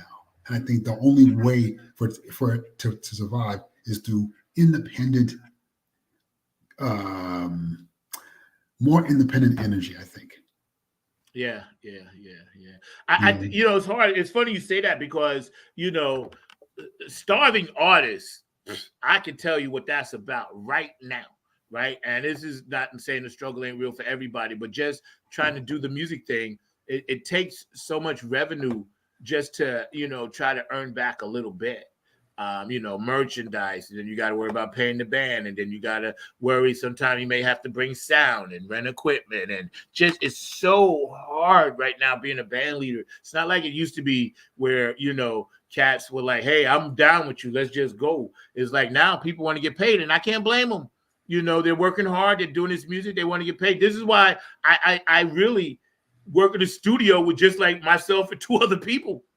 I'd love to have everybody come in, but I can't afford to pay them. Exactly. And it's sad. It's not like a band used to go in and record everything, and it's now technology. Exactly. I don't expect anybody to make the kind of sacrifices that I may make personally. For example, the George Clinton and Bootsy Collins events here in South Carolina, I didn't get paid for that at all, and I did not want to get paid for that, because for me that was my love letter to this. It was, as far as me and Donna are concerned, that was our love letter to this band. And to get paid for something like that wouldn't feel right at all. Yes, They paid me more than enough, 500 times over. That's why I tell people, they look at me like, how can you be tired from a show and be like, okay, ready to go. I'm ready to go do another show. That's what I say as soon as I'm done with a show. I tell them because, listen, I would do this for free. The love of funk music and performing and playing and being at funk concerts and seeing other funk acts, I'm telling you, there's not a funketeer out there that performs that wouldn't, or that does artistical work like yourself, that wouldn't do it for free, because that's just who we are. I talked to Keith Jackson, and he calls it a labor of love. Shout out to my guy, Keith. I love you, bro. Of course. That's exactly what it is. Yep. It made us who we, hell, I wouldn't be the African-American I am now without the funk. That was a music that in my view, gave us aspects of our character that I don't think we even knew we had. You know what I'm saying? I think it gave us a purpose. It gave us our outlook. My outlook on life is totally defined by the funk. And I always say it like this: funk is the center of my consciousness, and P-Funk represents the center of that. When I listen to those words you just said, my soundtrack is defined by all the music we grew up with, and then to individualize it and hone it in, it's funk. Exactly. I was coming to my own, 14, 15, 16. Funk was coming into its own, coming out of the James Brown, Sly and Hendrix era. Earth, Wind, and Fire was coming into their own. I heard a song called Mighty Mighty. I was like, damn, they're allowed to play music like that? They can make a 15-minute song, one song? I was like, are they? I literally went to my older brothers and sisters that was mentoring me, and I said, are they allowed to do this? You know what I'm saying? Thank you for saying. See, that's the thing. You were so lucky because, regardless of what kind of relationship I have with my brothers and sisters, they didn't nurture me in this. Funk was something I embraced on my own terms, and that was a great thing. That way, no one could distract me from how I felt about the music or the emotional connection I was making to the music. So that's a good thing. Yo, brother, I'm loving this interview. Everybody's so sweet and kind on the chat line. We all just doing our thing. Mr. Mark Lee, I wanted to get you in here, man, and get on some of this conversation because, we have such an amazing audience out there that's watching. And those of you, please continue to support us. Funk from the Front Seat, 9 on the Grind TV, every Saturday, 12 p.m. Eastern Standard Time, 9 a.m. Pacific Time. And Prince was smart and told us, the audience, what was up? And you're absolutely right, because even though we're jumping back and forth, these two conversations have a lot to do with each other, as it brings us to funk, not fight, because we're still holding up the bloodstained banner, boom, the funketeer, boom, the R&B flag, boom. All of us that are funketeers are holding it up. So, hey, Zach, real quick. Mark, jump in here, man. Yeah, Zach, I was going to jump in because I was actually doing a little bit of reading on this powerful brother, Mr. Tim Kinley, and a little bit of the things that he talks about, including his filmmaking and all in that space. And actually read a interesting quote that you had. I think it was on Facebook or some other dialogues back and forth, but you were actually talking about an artist that I had the pleasure of seeing perform many years ago as part of the Blues Festival, and a lot of times people don't recognize his legacy and his connection to funk music and everything. But I'd love to hear some of your thoughts around none other than Bo Diddley, because that is who I was reading that you were talking about on one of your posts, and his kind of connection to rock and some of the things that we've even brought up before, which is that sometimes folks get a little bit too much credit that they don't necessarily need, and all in that space. Not knocking some of those folks, but definitely the Bo Diddleys and the others aren't always admired as much as they probably should be. But I just wonder your thoughts about that. If anyone has injected the tribalistic feel of music into rock and roll, that's Bo Diddley. He really brought it down to some tribal roots. Not to mention the fact that I believe he had one of the first female drummers in his band. That's pretty deep. for somebody who was starting out the way that he was. I have the utmost respect. I know somebody who used to play with Bo Diddley. I believe his name is Scott Smith. And we every now and then we get into like conversations about Bo Diddley and people of his generation. I have the utmost respect for him. I don't think you can have a comprehensive record collection and not have Bo Diddley in it. If you don't have any doubt about Bo Diddley, there's a serious hole in your collection and you need to fill it. Well, I'm going to tell you my Bo Diddley story, Mark. Yeah. I grew up on Bayshore, Long Island. Bo Diddley's son, Danny McDaniels, went to my high school. Wow. And Danny and I was tight. We used to hang out. And we just knew him as Danny's father. Right. Even though we knew he was Bo Diddley. Right. And we knew the type of music he did. And because we were in our teens, it really wasn't our thing. But the most important thing is we learned, we listened, we honored, and we respected, and we acknowledged what came before us, because that's the way our generation was taught. See, now it's a little different. Some kids have it, some kids don't. But back then, it was a given that you looked up to the elders. It wasn't like something you had to ponder and think about. In church, you looked up to the elders, the musicians. In the street, you looked up to the elders, because that's the way we were raised and taught. So when you mentioned the Bo Diddleys, the Chuck Berrys, the Little Richards of the world, like Tim was saying, it's in me. It's already in me. Little Richard wore this first before Prince. Little Richard did this first. So it is in me. It's going to always be there. So in my humble opinion, Funketeers, we carry all of that tribal stuff like Tim was saying. No doubt. Hey, Tim, one of the other things I was curious to know about, because I think when you first came on, you mentioned being in a lane that I definitely respect as well, which is the whole lane of filmmaking and documentarian and all in that space. So I'd love to hear a little bit more about that work that you're doing in that space and the importance of using these tools, whether it's music or whether it's filmmaking, to tell our stories and to get our messages out there and to inform the public, including those that are in the field and those that aren't in the field. I did video for Parliament Funkadelic from 1994 to around 2002. So I think we're talking about some 70 hours of footage. Wow. Unfortunately, a lot of that footage was lost in my move to South Carolina. Some of it is on YouTube. You can still see some of the stuff that I've done on YouTube. That's a great thing. I always thought that it was fantastic. You know what really inspired me to do this? In Japan, for example, John Coltrane's Village Vanguard recordings are available in Japan complete. No edit, nothing edited, is completely there, only in Japan. When I heard about that, I was like, you know what? I'm going to do the same thing with P-Funk. I'm going to try and document this band in a way that's almost unprecedented. I want to make sure that, because I still have some masters of some of these gigs myself. I still have them for myself. I still have them in the collection. And I want people to understand. What kind of progressive entity P-Funk represents. I'm going to give me a little moment for a minute. I want to just kind of get more broad-minded about this. If we were to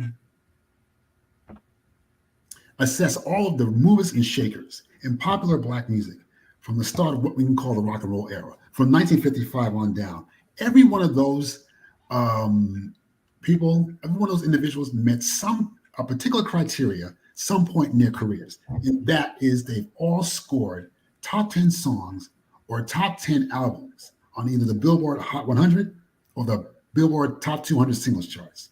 Right. Everyone except for Parliament Funkadelic. No top 10 singles, no top 10 albums, no Grammy nominations, no American Music Award nominations, not even an NAACP Image Award nomination, no cover stories on Rolling Stone, No cover stories in People magazine or any of the pop culture mags. They didn't penetrate the white pop consciousness in the way that every other mover and shaker has done. And yet, fast forward to 2023, Parliament Funkadelic is one of the most influential bands of the 20th century. That's just a simple fact. In the history of music. Thank you. And that's why I went forward so much into trying to document almost every move they make. You can go to a bookstore and get books on damn near the Beatles' whole history on a daily basis. Mm-hmm. We need to be the exact same way with Black music and especially funk. We need to be that way with every underground musical movement that Black people create.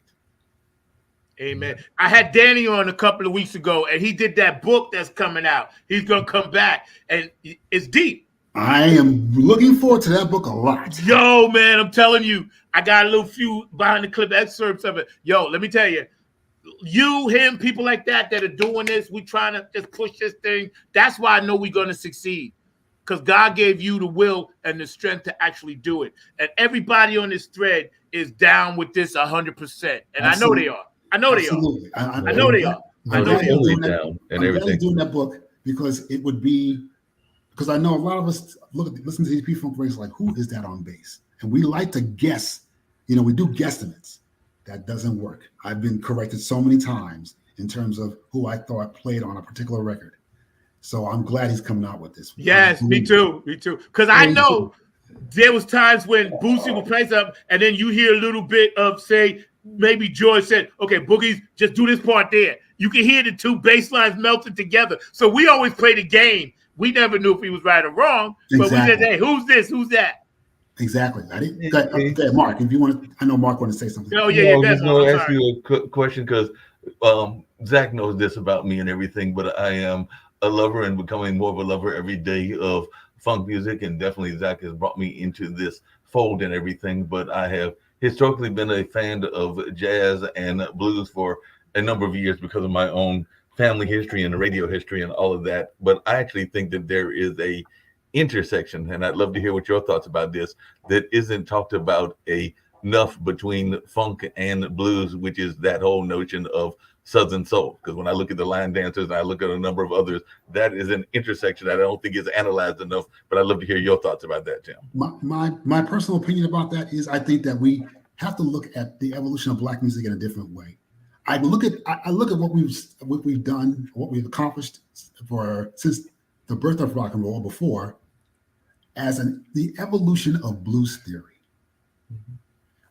You know, I think we're talking about in the 50s, in the 40s, you get the blues. In the 50s, you have rhythm and blues. In the 60s, you have soul. In the 70s, you have funk. In the 80s, you have rap. In the 90s, you have New Jack Swing. Yeah, I think we're looking at just an evolution of blues theory. Blues is running through. It might be thin in some interpretations, but it's all running through all of that music. You're going to hear blues chords in funk, in soul, in everything, in rock. What is speed metal? But blues chords speed it up. You know, and I think we always have to remember or be cognizant of the blues factor, or be cognizant of blues theory. I know I always try to be cognizant of that.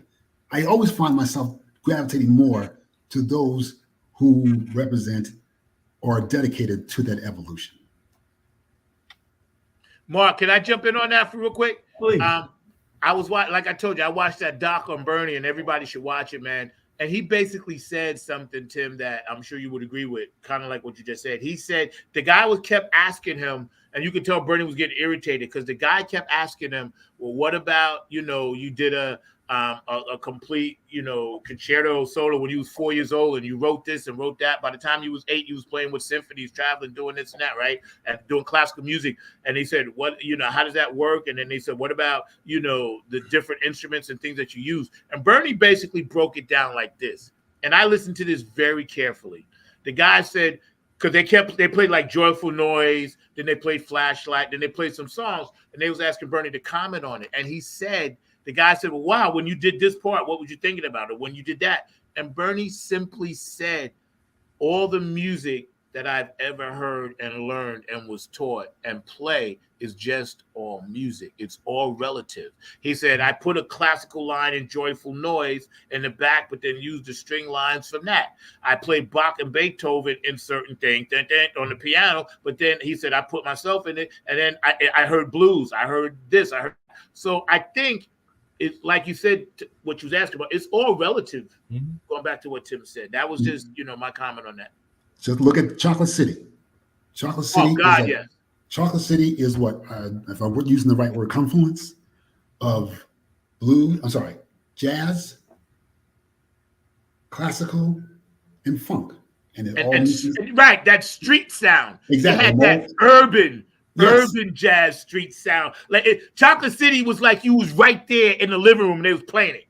Exactly. Thank you. But so many people are merging so many different sounds, because I know that I just heard about a group recently that blends funk music, and of all things, they blend bluegrass. And there's a couple of them. One that does the hip hop bluegrass called Gangsta Grass, but the group that I had not heard of is actually called the Ebony Hillbillies, and it is literally getting some of that ancestral connection that even a lot of the quote unquote mainstream musicians don't understand, because I mean the banjo is really an African instrument, and a lot of people forget that. They forget that it literally was invented in Africa and all in that space, and it is the core of bluegrass and country music, but a lot of people will not acknowledge that. And I'd just love to hear your thoughts around that, Tim, because that's something that I think is not acknowledged enough, is the historical legacy of where the music even comes from. Exactly. And you just acknowledge it, so you good. It still goes on today, as far as I'm concerned. In fact, I'm gonna slide off the track a little bit, because you were talking about the banjo. Mm-hmm. I don't know, Zach may know that the track "One Nation Under a Groove" originally featured a banjo. Yes. So, and who says a funk band can't play rock? There you go. You know what I'm saying? Down, take it down, take it down, take it down, take it down, take it down. Yep. I think we need more people. Like, for example, I don't know if I ever thought highly as a musician. I always respected him as a musician, but now I'm having a growing level of respect for Questlove. I think we really need somebody like Questlove in the mix to unearth events regarding Black music and he'll be able to bring it more to the surface. What he did with the movie Summer of Soul was amazing. Excellent. Now, take that same expertise and get those funk festivals on film and into private theaters. Because those funk festivals are something a lot of people aren't even aware of. When you tell people that 70,000 Black folks, and let's face it, for the vast majority, it was Black folks. If you tell them that 70,000 Black folks filled the stadium to see Parliament Funkadelic, Boots and Rubber Band, the Brothers Johnson, Rufus and Shaka Khan, if you can get those little nuggets of history and bring them up to the surface, that would go a significant way into addressing what people don't understand about the history of African American music. I think he did a perfect job on Summer of Soul. Perfect. I think Brian said it best where he said P-Funk has taken funk and music to a level that no band will ever, and I mean ever, will overdo. The bar is set so high. Exactly. Definitely. Hey, Tim, and I hope Zach doesn't mind me asking this question and everything, but one thing I know that has been frustrating to a number of musicians, Zach included, and even those of us behind the scene and everything, is those festivals, and you mentioned the funk festivals that have that title, but there's very little funk to the festival itself. So I just wanted your take on that, Tim, because there are a number of festivals that have the name of a funk festival, but they are made of a lot of pop and other artists. Have you noticed that too? You noticed that too, huh? It's out of control. It's insulting to anyone who's ever grown up on the funk. When you see these so-called funk festivals and it's nothing more than radio-friendly R&B groups. Mm-hmm. Funk wasn't. never, well, at least, or I could say P-Funk and the Renegade bands were never radio friendly. So I'm not sure where they're coming from with this whole funk festival thing when not one of these bands is remotely. The word is marketable, and that's the problem that we're dealing with down here with my management, myself, and this and that. Marketing the right, correct word. Because when you market funk on its own, people don't really gravitate and dig it because they don't really know what it is. And we're seeing that. But then when you just market the brand and the name, like we know, and then the young people get it because it's a hippie vibe. But when they start saying funk is R&B, then what is R&B? Because we know funk ain't R&B. So you got R&B acts on the funk show, but then what are you calling them? Or when you call funk an offshoot of soul. Is soul an offshoot of R&B? Funk was the standard for Black music in the 1970s. It was its own entity. It had roots in what came before, but it was definitely its own entity. And I think the more we talk about it, the more we bring out documentaries on this, the more people will understand that. And maybe it will seep down to a lot of these musicians now whose music kind of seems to be divorced from the funk, and in that case, divorced from what is real. And by the way, I'd like to ask the both of you, just one after the other. And I don't know how long you're supposed to be on the air. But we good, man. We good. This is my station. I go as long as I want. Perfect. What is your feeling about people like Bruno Mars? What was the question? What is your opinion? I want to ask this question of Mark first, and then you come up. What is your opinion of Bruno Mars? Bruno Mars kind of reminded me, and that's one of those articles I read about you of Elvis and those. So I'm not knocking that he has some performance abilities and some skill abilities, but I think that he is the watered down version of what can be put out there and everything. So I think that it is definitely a watered down version of the true funk because it is more palatable to certain people within the community. So that is kind of my general view of it and everything. So I'm not saying that he doesn't have some good songs, and there are others that are fitting in that category as well. But if you had to ask me, and Bruno Mars is a younger version and everything, I have a lot less respect for Bruno Mars than I do for Sting, because Sting actually went and studied the background of what he was doing and honored those whose legs he stood on. I don't know that Bruno does that enough. That's just my personal opinion. Like I see Sting and I see some others that actually do the honoring of the legs and the shoulders that they stand on. And I don't know who honored the legs and shoulders they stood on. I didn't hear you. Sting. The white guy. Bass player. Yeah. Okay. All right. Well, okay. I'm just making a parallel because Bruno, I don't know where that goes, but all right. That's why I was like, is he saying Sting? Like making the parallel. Every breath you take, Sting. I thought it was some new artist. That's why I said. So I'm gonna leave it at that.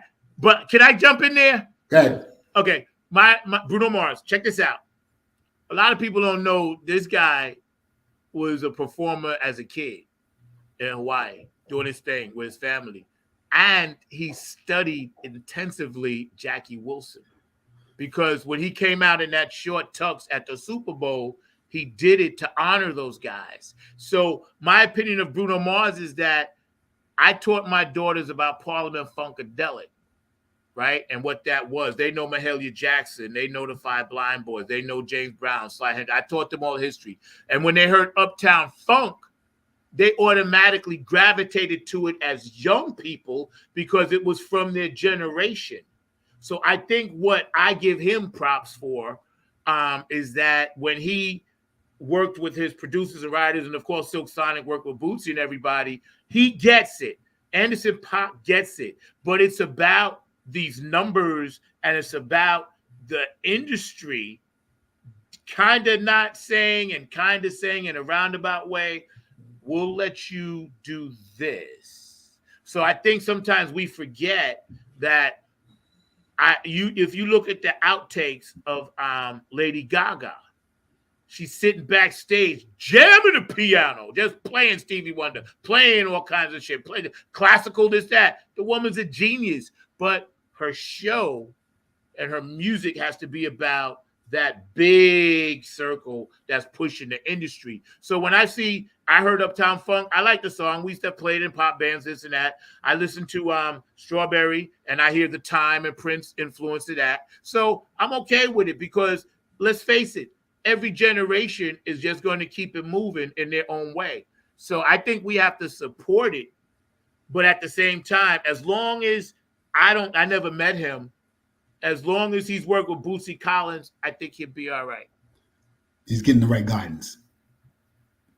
Right. I get you. I appreciate the point of view of both of you coming with somewhat, not completely, but different points of view that I totally respect. I get it. I'm glad you took the time to, Mark, I'm very glad you took the time to explain your point of view as you did, Zach. So thank you for doing that. Hey, man, that's dope, man. This is why we have this show, because we now have expanded our minds and learned all from each other. I'm just trying to figure out what Sting got to do with, because I like Sting. I was listening to Police the other day. I bet you won't guess what's my favorite Police song, Sting. You won't guess it in a million years. Probably would, so go ahead. Synchronicity, before he started doing his solo shit. Now, his solo shit was dope, but I was listening to that cat playing drums like that. That song is a powerful song. Go back, y'all, and listen to Synchronicity, the live or the full version. It's a classic song, and what I was getting at, and I'm not knocking what Sonya and Brian were saying, because I had heard that he had been working with Bootsy and others, but I just hadn't heard enough of the acknowledgement that I would like to hear that I've heard from other ones. And like I said, Sting was just an example. I think they did it through the music, though. If you listen to they did it through the videos and music. They definitely play to their generation. But if you watch carefully what they do and how they were doing it they were, paying homage to the Temptations, that they actually did it, but in a nicer, palatable way. Maybe we're, hey, get off my lawn. But they kind of did do it. You just have to go back and watch it. Yeah, I think to what Mark is saying, I believe that Mark Ronson's probably the only person, not the only person, but one of the few people I know that gives the funk verbal public recognition. Yeah, I agree. I agree. Because he's like, Dave's like, yo, shout out to Uncle Bootsy when he was getting it. I agree. I seen that. I believe me. I know. So I agree with you, Mark, and I also agree with you, Ted. That's a very good. So what do we do about it? About what exactly? To make it better, so more cats do acknowledge it. Now that we know the problem, let's get the solution. Go back to people like Questlove. I don't know how many people there are in the industry like Questlove who can dig up, who can dig up artifacts of funk music culture and bring it out in a way that he did with Summer of Soul. If you can do that, could you imagine? Think about this now, for him to maybe be able to, for example, unearth the 1977 Funk Festival from LA and just put it in. You don't need. We're not talking about like major theatrical release. We're talking about art theaters here and there. All across maybe the East Coast, the Southeast, whatever else. You cannot tell me a project like that, A, wouldn't make money, and B, wouldn't give the genre the shot in the arm it needs. Because if you can get those things in theaters first, or maybe streaming or whatever else, that's going to be a direct jolt back into the arm of funk music, I think. Because first of all, how much would it cost? This stuff is already shot. It's just a question of finding out who's sitting on this footage, getting them to release this footage, and then let it have its effect. Yeah, and I think. Oh, go ahead, Mark. I'm sorry. No, I just had another, and I know I'm redirecting it. Yeah, but we gotta get out. We gotta get out. But I got a quick question. I'm curious to hear Tim's thoughts about and everything. I know it's the whole notion of the funk music and everything, but there is a major strike that is going on and everything, and some people are wondering the impact of AI and other things on the creative world. So I was just wondering your take on that, Tim, as one that is in the creative space. And I know that even Zach is training some kids, and I sometimes wonder if these kids are going to be replaced by some of the artificial things that are out there as well. But I'd love to hear your take on this, Tim, and if you've got any thoughts as to whether this is a danger we need to be concerned about.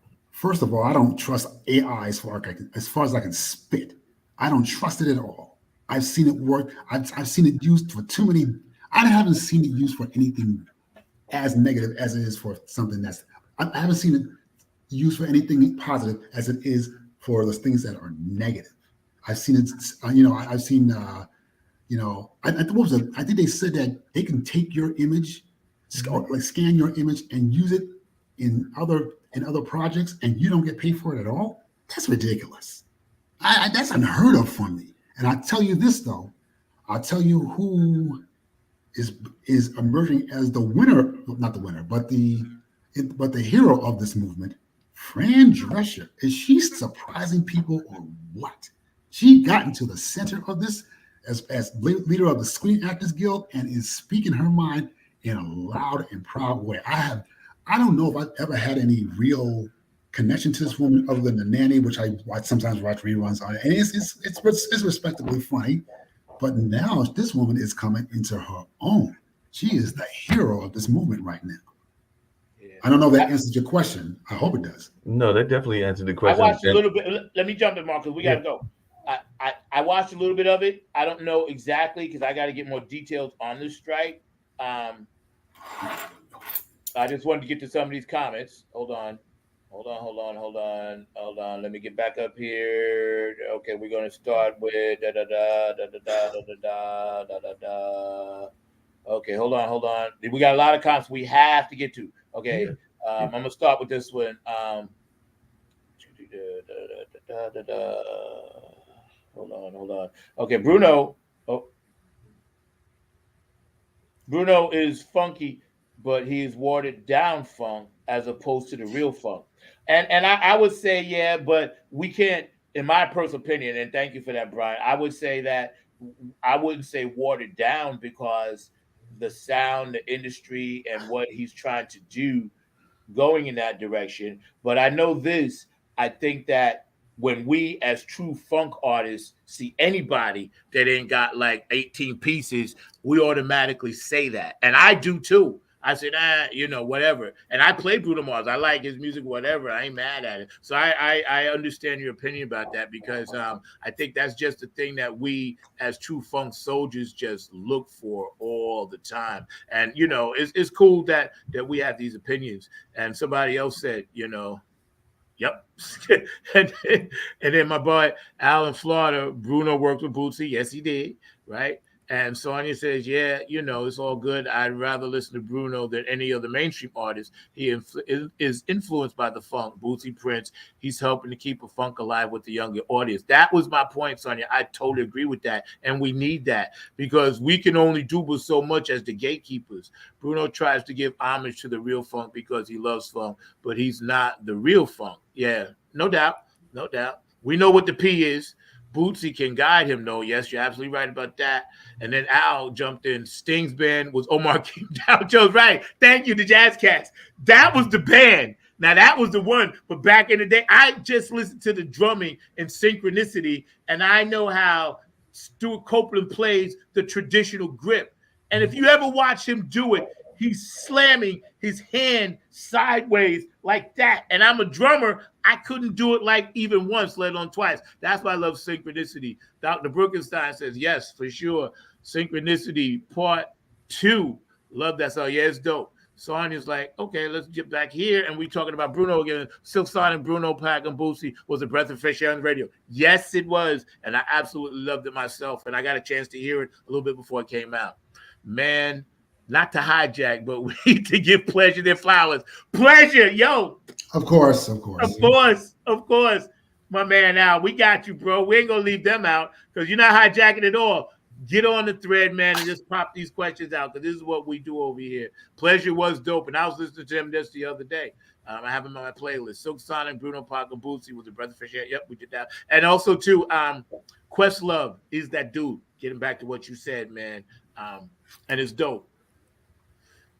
I can always ride and glide jealously with pleasure. Hold on, we got some more comments. Oh, go ahead. Okay, I just want to make one quick point. sometimes I get into this thing with, on the Rock and Roll Hall of Fame website in regards to, the people that were inducted from Parliament Funkadelic and what people they left out, which was very unfortunate because they left out the women, they left out Tall Ross, they left out a couple of people. I do believe that if you had a Questlove type of individual in the Rock and Roll Hall of Fame, because I don't know if he's on the Rock and Roll Hall of Fame nomination board now, but if you had somebody like that in 1997, a lot more members of P-Funk would have gotten in. That's why I give Questlove a lot of props. And we have to make sure that we do not forget in Dayton, Ohio, David Webb and his team, the Funk Chronicles, the Funk Hall of Fame. We need to figure out, because I'm pushing that like crazy. You know what I'm saying? Only because it's a Hall of Fame of people that I dig that were left out of the Rock and Roll Hall of Fame. How you going to leave out Slave? Chaka Khan just got in. How you going to leave out Pleasure? How you going to leave out Mother's Finest? I can address that, but we don't have time. No, we'll get into that. Yeah, no, we're going to do it. This is part 1, bro. You coming back for at least 3 or 4 or 5 I was going to ask about that. I would love to do a part 2. Oh, no doubt. This is a given. That when we get into these, it's always like, come back a couple of weeks later. We just do this because now you're a reg on the show. So this is how we do. One more comment, and we're going to get out of here. The Roots need to bring out a new album. Not only was I able to meet, directly connect with you, but directly connect to Mark, because Mark has got some great ideas in his head, and I'm glad we connected like this. Oh, I always bring Mark in. He's a producer, been here from the get-go, and we chop it up like this. And he's also patient. He's also very patient. Yeah, and he worked with you, and I yelled at him. So that's just the way it goes. So you know what? Thank you, Sonia. It is a great show. So you guys out in the audience, give yourselves a great hand. Brenda, I hope you feel better. I'm glad you're home from the hospital. I love you up in Ohio. I always give my guests, and today my guest was amazing. This gentleman came on, took his time out, spent 2 hours with us today. We had a really good, stimulating thread. Everybody out there was giving their great opinions, and we love them all. Every opinion is validated, and every opinion is important. And we appreciate them. Keep them coming in, because we're trying to build this show and grow it and grow it and grow it. And you guys can always watch this to your heart's content, because it's always there. And, we just appreciate you guys so much. So thank you for coming on. I'm going to give you the full screen, and we always let you just say whatever it is that comes to your mind, because we want you to I want to get this comment up for you first. Oh, no, not that one. Sorry.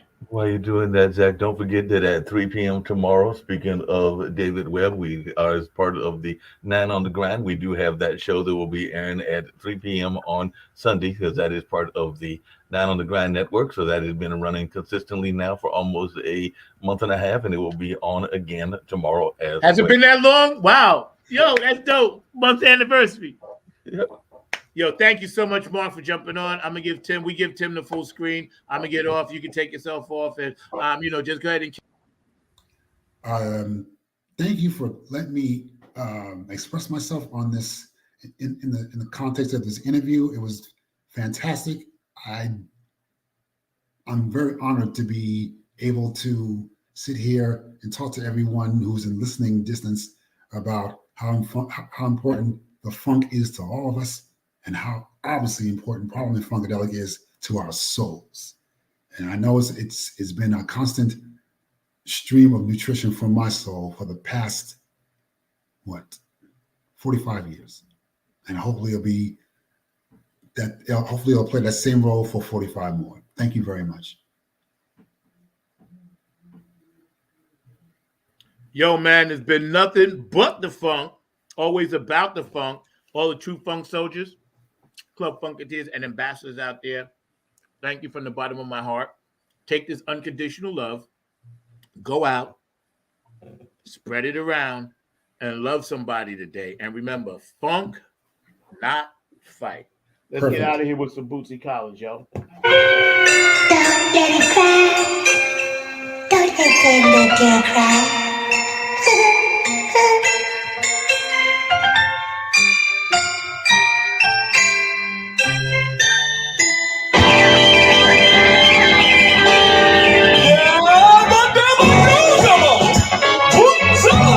South Carolina. Only the boys don't watch the minimum.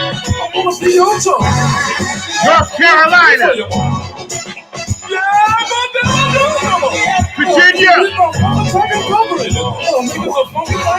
Georgia.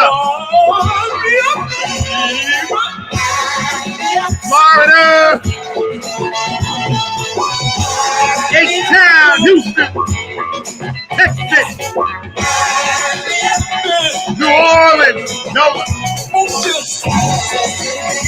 Oklahoma. Tim Kelly was with us today. Love Puppeteer. Mark Lee was in the house. Philadelphia. 14 karat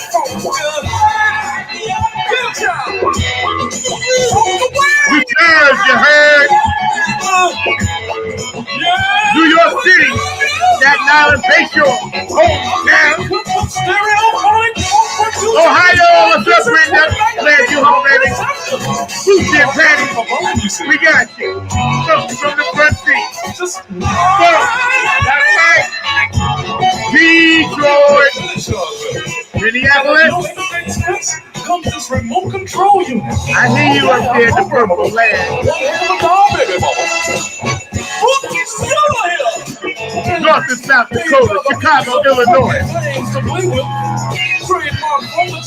Nevada, hi Joanne. California, what up, Big Dub? Hi Susan. Washington State.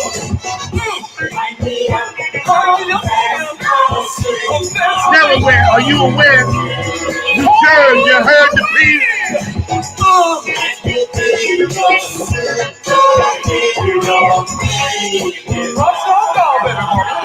Nothing but the funk, y'all.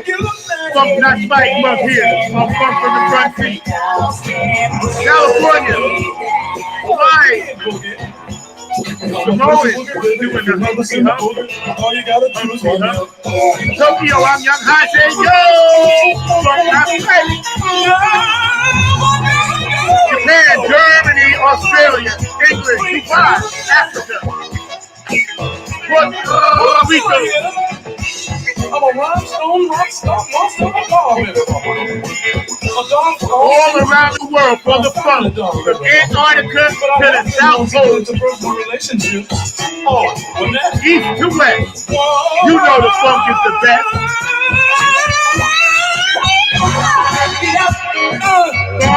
Not fight, yo. That's how we roll with this funk. Stop the violence. Stop the killing.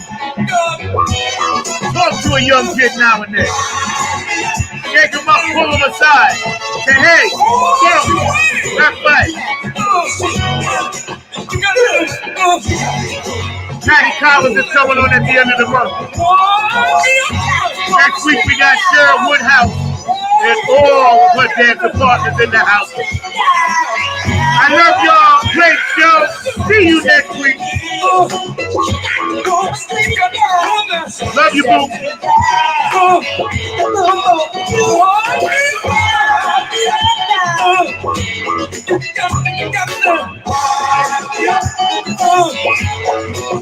Stop now, baby. Yeah, what's over here? The pride of FBI. Makers of those funky things to play with. Bring you the rock,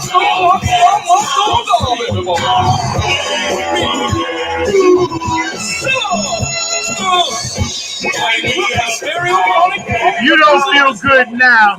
I don't know what to tell you. My main man, Tim, was with us today, man. I love you, Mr. Kelly. Thank you so much. Appreciate you, man. Your guidance, your strength, your love. And peace out. You, and blessings to your sister. And we will keep her in our prayers. And God bless you for doing that. You're an amazing human being. I'll be calling you later. I'll send out a thank you post as I always do. But I'll be calling you later, and we can talk about some things when I get a minute, man, because there's some things that I write down all the time. You see me writing and texting. I'm putting notes in so I can talk to you about it, privately. So no problem. No problem. I'll be here. All right, man. We send love to Donald McCoy as well. That's right. Mark, can you get us off the air, please, sir? Thanks, everybody, for tuning in.